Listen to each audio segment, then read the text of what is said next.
Hi, thanks for joining me. This is Angie at Chicken Scratch, and this is the project we're making today. And this is week 3 of the 12 weeks of Halloween. Okay, so you open it up just like this, and there's your candy corn treat. It's inside of a clear bag. Okay, so here are the supplies. Let's start with the stamping. Well, actually, we need to also die cut. So here's all of our pieces. I've done a few of these in advance. So we're going to take these 3 pieces and we're going to die cut one of those candy corns. That way you can see it yourself. Okay, my Stampin' Cut Emboss machine. Plates 1, 2, and 3. We're going to place all 3 of these at the same time. And this one is going to be daffodil. This one is going to be pumpkin. And this one is basic white. Uh-oh, what happened to the...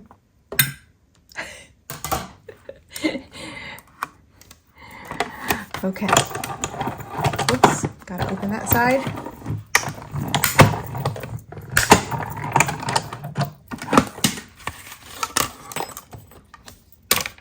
Okay, so we have all of our pieces die cut now, and we can go ahead and stamp. I'm using Memento ink. The face comes from Pick of the Patch. It'll be available September 6th. Okay, so to get the perfect placement of the face, I'm just going to take the daffodil piece and place it there, and then that helps me to place this. Okay, there's the first one.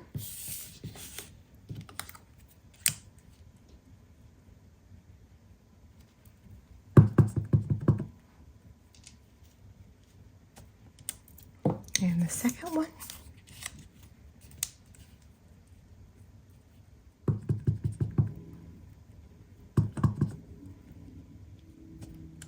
And the third. Oh, we can go ahead and stamp Boo as well. Boo to you. Now this is in the Bag of Bones stamp set, the one that we used last week. So now we're ready to make our box. I'm going to get the Simply Scored scoring tool. Okay, I'm going to place it on the 11-inch side, and I'm going to score it at 1.5, 2.5, 6 1/4, and 7 1/4. I'm going to turn it on the 6.5-inch side, and I'm going to score it at 1/2 inch and 1.5, and I'm going to do that on both sides. So 1/2 inch and 1.5. All these measurements will be on the free PDF that I offer on all of my videos.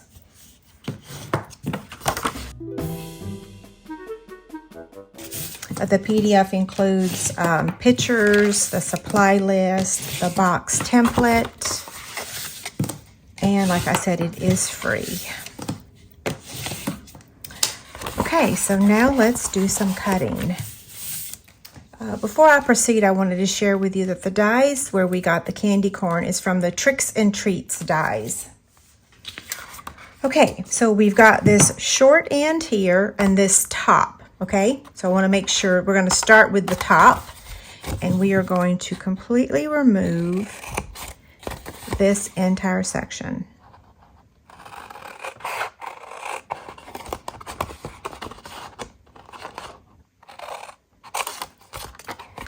Same thing on this side.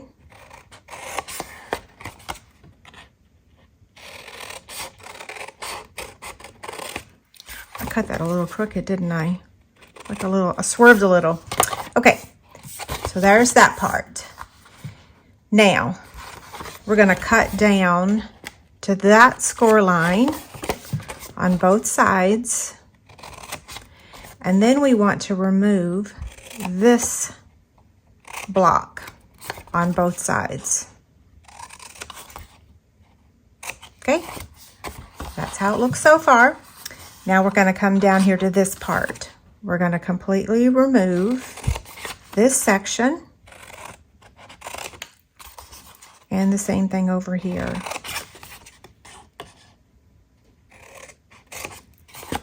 Okay, now we need to do the same thing. We're going to cut up to that score line on both sides. And then we want to remove this section here. Same thing over here. Oh, I didn't cut that straight. There we go. Okay, so now we want to trim these tabs just a little bit. So I normally call that angle cutting. Whoops, come back here. Fold that down so I don't accidentally cut it. So you're doing all 4 tabs. Okay, I'm gonna lay this out flat so you can see it. That's how it's gonna look. Yep, okay. So we are going to add our adhesive right down here, because let me show you how this is going to work.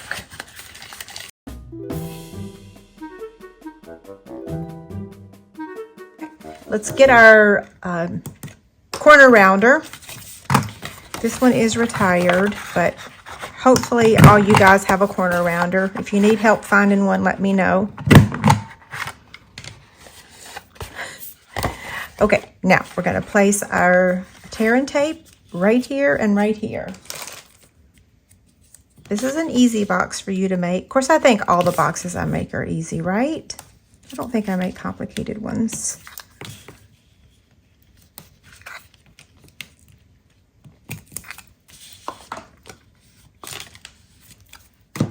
Now, let's set this aside for a minute and let's go ahead and assemble our layers. So we're going to attach the Designer Series paper to the basic white layer, but we want to round the corners on the bottom.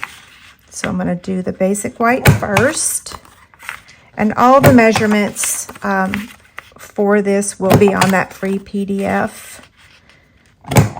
I don't dare say them now in the video for fear that I'll give you the wrong measurements. And if you ever have any trouble finding that PDF, if you're watching the video on YouTube, there is a link in the description that takes you right to the blog post where I post absolutely everything.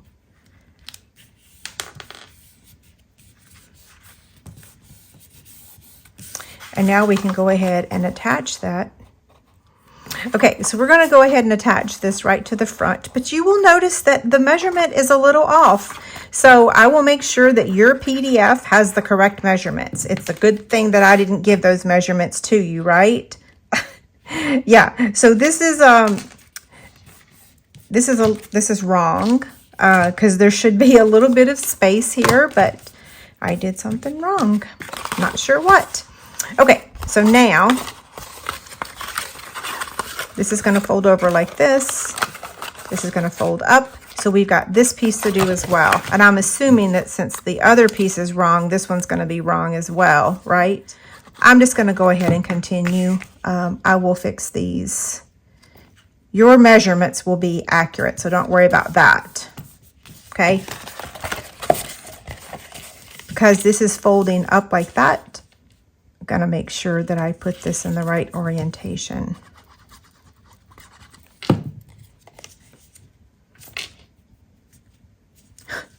No sooner than I said I wasn't going to give you the measurements, then it rings true, right? So typical. Okay, so let me take your pick tool, remove the backing off of the tear and tape, and then we're going to bring these sides up. So we'll do one at a time. So there's that one.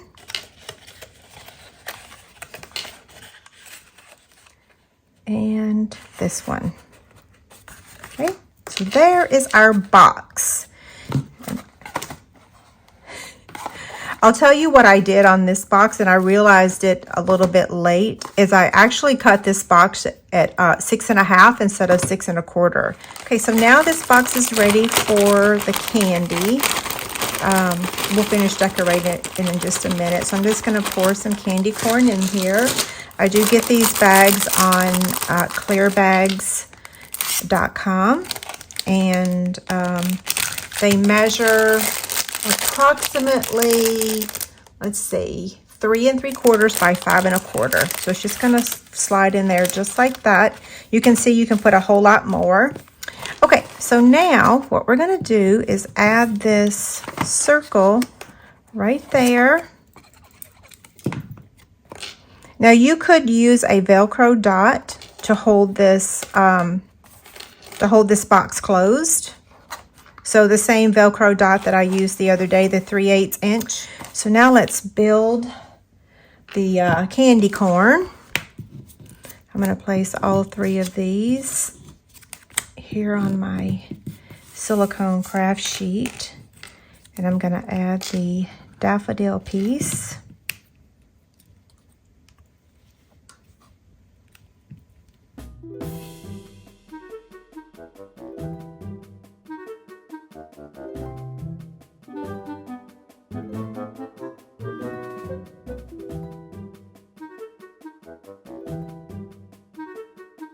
There we go. Now, I'm going to take my adhesive backed glitter sequins, and I'm going to color 3 of them with my Pumpkin Pie Dark marker, Stampin' Blend marker. Give that a second to dry. Okay, so white herringbone ribbon. This is actually in the annual catalog, not the holiday.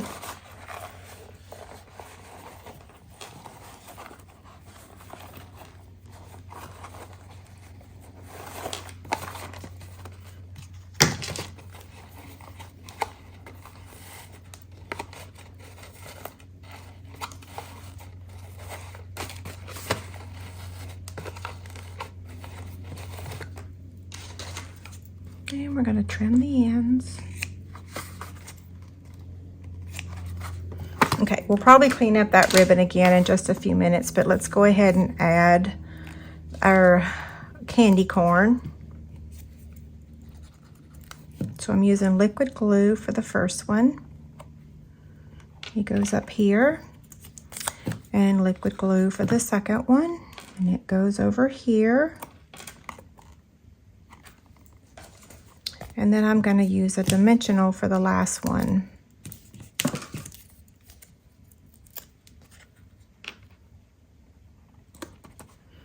And now all we have left is the embellishments that we colored with our Stampin' Blend marker.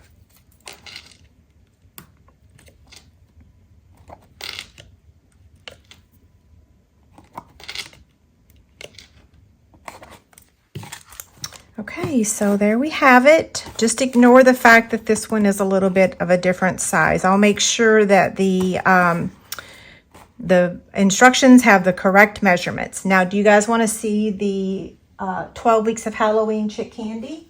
The winner for last week will be announced over on my blog, so you can head over there and see the winner. This week's Chick Candy, you get 1 entry for every $25 that you order between now and next Wednesday. So that would be August 24th through August 30th. 1 entry for every 25, and then you can also leave a comment over there on that blog post, and you'll get another entry to enter to win. So it's this fabric basket, which is so cute, with 4 adhesives: tear and tape, Stampin' Dimensionals, mini glue dots, and liquid glue. Okay? Okay, so that wraps up our project. Thank you so much. Have a great day.